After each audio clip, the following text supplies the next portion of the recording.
हरे कृष्णा. प्रेक्षक हो, आपले गीता जीवनीमध्ये स्वागत आहे. भगवद्गीता जशी आहे तशी, अध्याय 3, श्लोक क्रमांक 37, भाग 1. श्री भगवानुवाच काम एष क्रोध एष रजोगुणसमुद्भवः महाशनो महापाप्मा विद्धेनमिह वैरिणम्. भाषांतर. श्री भगवान म्हणाले, हे अर्जुना, रजोगुणाच्या संपर्कातून उत्पन्न झालेला हा काम आहे आणि नंतर तो क्रोधामध्ये रूपांतरित होतो. तोच या जगताचा सर्व भक्षक महापापी शत्रू आहे. तर प्रेक्षक हो, मागील भागामध्ये अर्जुन श्रीकृष्णांना प्रश्न विचारतो की मनुष्य पाप कर्मे करू इच्छित नाही, तरीही बळपूर्वक तो कशामुळे पाप कर्मे करण्यास प्रेरित होतो. तर श्री भगवान याचे उत्तर या श्लोकामध्ये देतात की हे या भौतिक जगातील रजोगुणाच्या संपर्कामुळे उत्पन्न झालेल्या कामामुळे होते. तर काम म्हणजे काय? तर काम म्हणजे भौतिक कामना, भौतिक इच्छा, वासना, ज्या आपल्याला आपल्या इंद्रियांद्वारे इंद्रिय विषयांशी संपर्क करण्यास प्रेरित करतात. उदाहरणार्थ, रावणाला 10 मुख होते. मुख भोगवृत्तीचे प्रतीक आहे. डोळ्यांद्वारे बरंच काही बघण्याची, कानांद्वारे बरंच काही ऐकण्याची, जिभेद्वारे चटपटीत खाण्याची, त्वचेद्वारे मऊ मुलायम स्पर्श अनुभवण्याची, नाकाद्वारे वेगवेगळे सुगंध घेण्याची आपल्याला इच्छा असते. प्रेक्षक हो, या इच्छांनाच काम म्हणतात. या इच्छा रजोगुणामुळे उत्पन्न होतात. या इच्छा, कामना, काम आपला शत्रू आहे.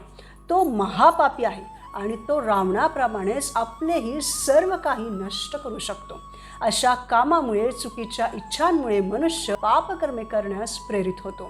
म्हणून आपण आपल्या भौतिक इच्छांनाच बदलले पाहिजे, आध्यात्मिक बनवले पाहिजे. आपनेंद्रिय प्रीतिवांच्या तारे बोले काम, कृष्णेंद्रिय प्रीतीच्या धरे प्रेमनाम. तर काम म्हणजे स्वतःच्या इंद्रिय तृप्तीसाठी कर्म करणे. श्रीकृष्णांपासून वेगळं होऊन स्वतःसाठी, स्वतःच्या स्वार्थासाठी कर्म करणे म्हणजे काम.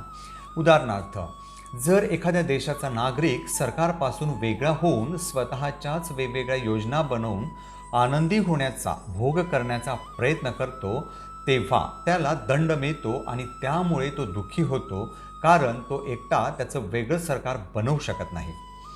म्हणून प्रेक्षक हो, प्रेम म्हणजे श्रीकृष्णांच्या इंद्रिय तृप्तीसाठी, त्यांच्या प्रसन्नतेसाठी कर्म करणे, भगवंतांच्या नियमानुसार वागणे. तेव्हा आपल्याला सुख आणि आनंद मिळतो. उदाहरणार्थ, उन्हाळ्यामध्ये छान आंबे येतात आणि आपल्याला इच्छा होते की आपण त्या छान आंब्यांचा स्वाद घ्यावा, परंतु ही झाली भौतिक इच्छा. आपण याच भौतिक इच्छेचं रूपांतर आध्यात्मिक इच्छेमध्ये कसे करू शकतो? तर आपण बाजारात जाऊन निवडून छान स्वादिष्ट चविष्ट आंबे घेऊन त्यांना भगवान श्रीकृष्णांना भोग दाखवू शकतो आणि मग ते आंबे आपण प्रसादाच्या रूपात सेवन करू शकतो. ही झाली आध्यात्मिक इच्छा. किंवा एखादा उद्योगपती खूप जास्त श्रीमंत आहे, इतका श्रीमंत आहे की तो मरेपर्यंतही त्याची ती मालमत्ता भोगून संपवू शकत नाही, परंतु तो तरीही जर पैसे कमवण्याच्याच मागे लागत असेल तर तो भौतिक इच्छांनी ग्रस्त आहे असे समजावे.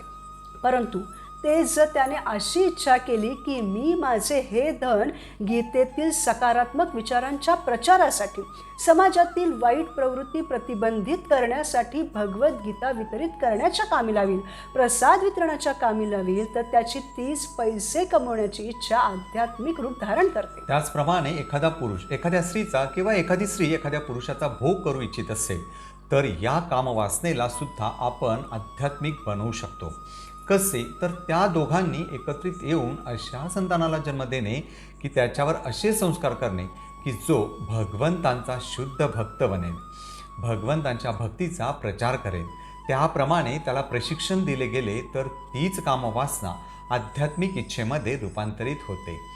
अशा प्रकारे प्रत्येक बुद्धिमान मनुष्य प्रत्येक गोष्टीला भगवंतांशी जोडण्याची कला जाणतो, परंतु जो हे जाणत नाही त्याची भौतिक इच्छा त्याला पुन्हा पुन्हा या भौतिक जगात गुरफटून राहण्यास प्रेरित करते आणि याच भौतिक इच्छा, कामना पुढे जाऊन त्या क्रोधाचे रूप धारण करतात.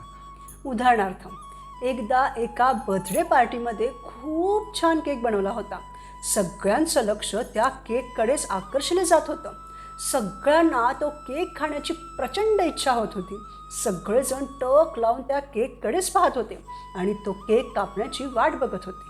जेव्हा केक कापला गेला आणि तो सगळ्यांना वाटण्यात आला, तेव्हा खूप वेळापासून त्याचा स्वाद घेण्याच्या प्रबळ इच्छेमुळे जेव्हा लोकांनी तो केक पटकन तोंडात टाकला, तेव्हा त्यांना जाणवलं की केक बनवणाऱ्यानं केकमध्ये साखरेऐवजी मिठाचा उपयोग केलेला आहे आणि तो आकर्षक दिसणारा केक चवीला मात्र खारट होता.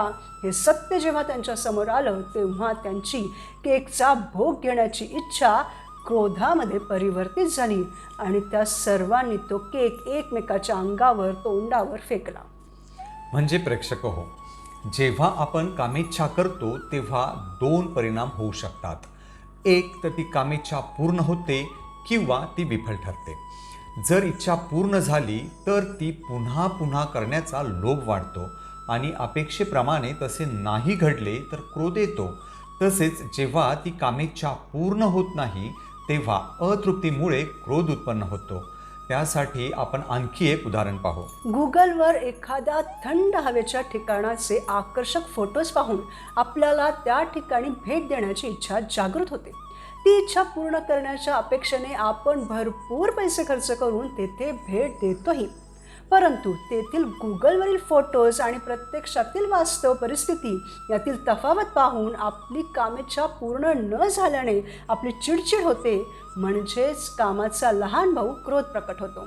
जेथे काम आहे, कामेच्छा आहे, तेथे क्रोध असतोच. म्हणून भागवतामध्ये क्रोधाला कामानुज असे म्हटलेले आहे.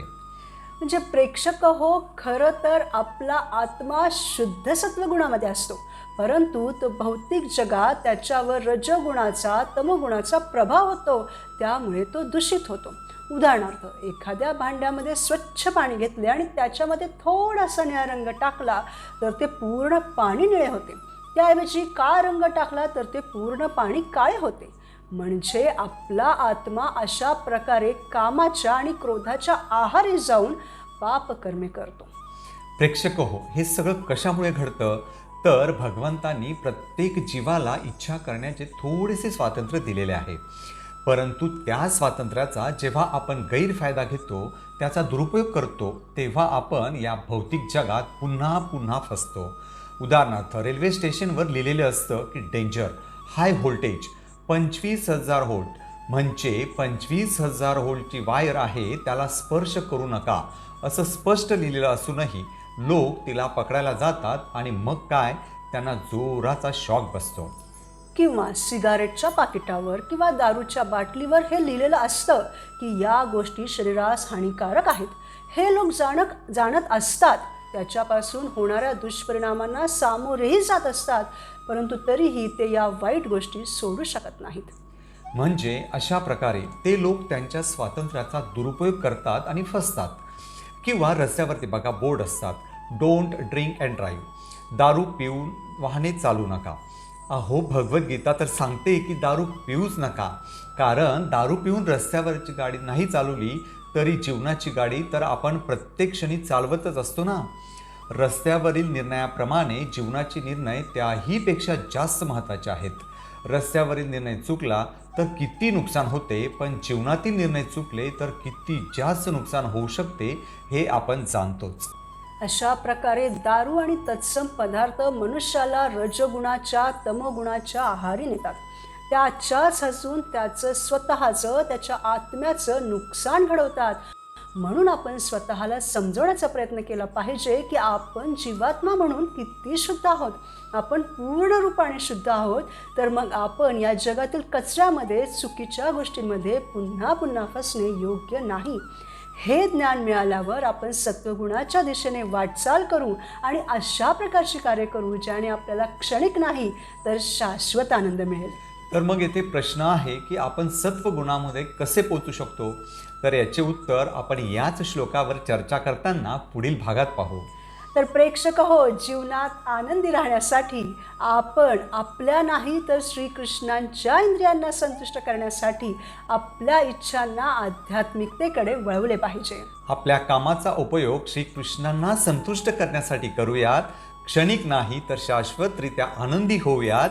धन्यवाद. धन्यवाद. हरे हरे कृष्णा. कृष्णा.